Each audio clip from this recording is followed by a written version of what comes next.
Expedition 33 is a game that caught me by surprise.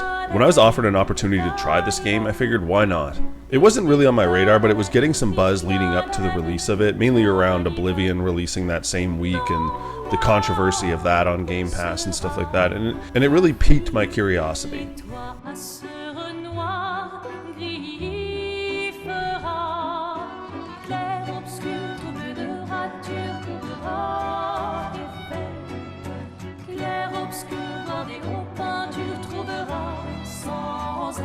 Before that, I wasn't really paying attention to this game. I don't even remember when this game was revealed. I think it was sometime in 2024, maybe 2023. And full disclosure, guys, I was offered a code for this game, and I played it on the PS5 because I wanted to play it on the PS5 Pro and get the best experience with this game.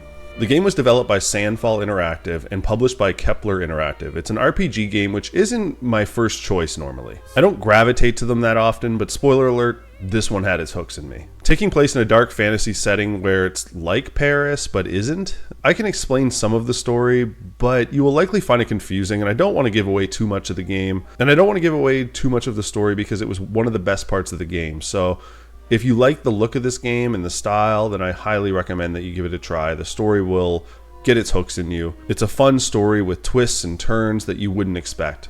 I found this to be one of those games where you're just confused as heck for a long time. You have no idea really what's going on. You're kind of like, what is going on in this world? You're trying to put the puzzle pieces together, and you're finding it very confusing. But as you progress through the acts in the game, you start to learn more, and you start to go like, oh, okay, this is what we're trying to do. Maybe some people who were really into this game leading up to it understood what was going on, but for me personally, who just dived into the game without really knowing anything about this game before, I didn't really know what the hell was going on.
And the acting is top notch. I had no idea until the credits rolled that this game had some serious names attached to it. Andy Serkis, Charlie Cox, and Ben Starr. That's just to name a few. The music is another thing that caught me off guard in this game. The composer for Clair Obscur, Laureen Testard, and I'm probably butchering that name, was discovered by the game's director through posts on an indie game forum where the music was shared from SoundCloud. And it's fantastic and catchy throughout the whole game. I'm already on the hunt for the vinyl. I'm hoping that they're going to be making one if there isn't one out already. The combat I found tough at times, almost annoyingly so. I kicked off the game on easy and it started off okay, but it quickly became too much for my ass, and I had to bump the game down to story difficulty. The combat is tough at times because it relies on dodging, jumping, and perfect parries to your enemies' attacks. Sometimes it takes multiple tries to beat big enemies or bosses. But you know, I think that's the point in a way. You're almost meant to approach big bosses knowing that you will likely lose the first few battles, but you'll start to learn their timing of their attacks. At least that's what it did for me. I would go into a big battle, lose it a couple times, start to learn the perfect parry, start to learn the dodging, and I'd eventually be able to beat that boss. You can take 3 characters into battle at a time. I found myself rarely switching these out though. Like once you get established with those 3 characters that you want to use, you're just going to stick to them the whole game. I don't know, maybe there's other people that did swap them out, but even as they introduced new characters, I was like, honestly, I'm not going to play as this new character. I just want to play with the 3 characters that I'm already using and I'm used to.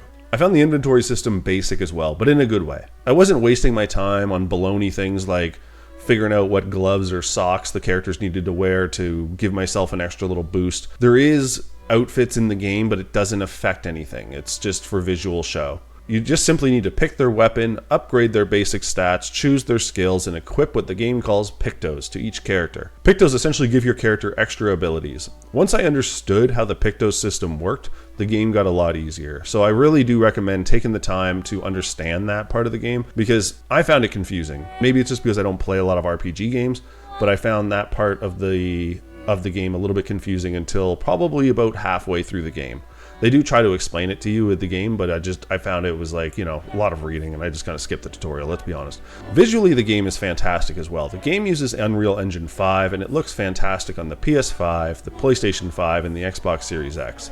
I recently got an OLED TV, and I found myself in awe at some of the levels in this game, especially the dark caves and the contrast between like black and gold and that sort of thing. There is like a world where you're like underwater, and then there's like another world where it's like very red and stuff like that, and it just really popped out those colors. It really just showed this game off in a great way. The game has this open overworld style world that you can travel around in and find various levels. You will see areas that you can't get to until you unlock abilities later on in the game, and it leaves you curious about what you will find next. It's worth mentioning that this game does have two modes, quality and performance. Quality does bring the frame rate down a little bit, so I stuck to performance, and of course I turned off film grain and I turned off motion blur. Now, it's a game that's not without its flaws, and I feel with any of my overviews I need to talk about things that could be improved. First of all, the game features wacky platformer style levels that after a few times I realized I couldn't be bothered to attempt anymore. Luckily, you don't have to do these as part of the story or anything like that. They're just side levels that you can get, so you can get some trophies or achievements or like extra abilities or outfits and things like that, but they just felt out of place, especially because this game isn't a tight platformer and it doesn't warrant that type of gameplay. Stick to what you are, an RPG. I would have preferred more tough bosses to beat, or maybe some puzzles that we need to beat or something like that, but to be a platformer, you're not it, you're not that guy, pal, you're not that guy. The second thing that I have to call out is that there's no open world fast travel. You eventually unlock the ability to fast travel within a level itself, but that's the extent of it. Instead, you are forced to travel by foot, or eventually by air travel or by sea, which does make things a little bit easier. And this could also be intentional by the developers to force you to explore, so you find new items and new levels to unlock and things like that. The third thing was sound, and maybe it was just me, but I doubt it because I tried on multiple TVs in the house with different sound systems, but I found the voices in this game to be particularly very low. Some cutscenes I could barely hear a thing that they were saying, and I had to rely on the subtitles. Overall, these issues are minor, and it didn't make me put the controller down at any point. I was glued to this game, and I'm hungry for more. I want them to make a prequel. I want them to make a sequel. I want expansions. I'm even tempted to replay this on the Xbox Series X. It's my game of the year so far, and one that came out of nowhere for me. It's a game that makes me want to try other RPG games that maybe I skipped out because I was just thinking this genre is really not for me. And this game is out on PC, PlayStation 5, PlayStation 5 Pro, Xbox Series S, Xbox Series X, and it's worth mentioning that this game, as of recording, is on Xbox Game Pass as well. So let me know in the comments what your thoughts on Expedition 33 are. Did you find it as enjoyable as me? I'm very curious to hear your thoughts on this game, so drop them below. Hope you enjoyed this overview of Expedition 33. Be sure to like and subscribe and follow me for more videos, live streams, and more. Till next time, guys, have a good one.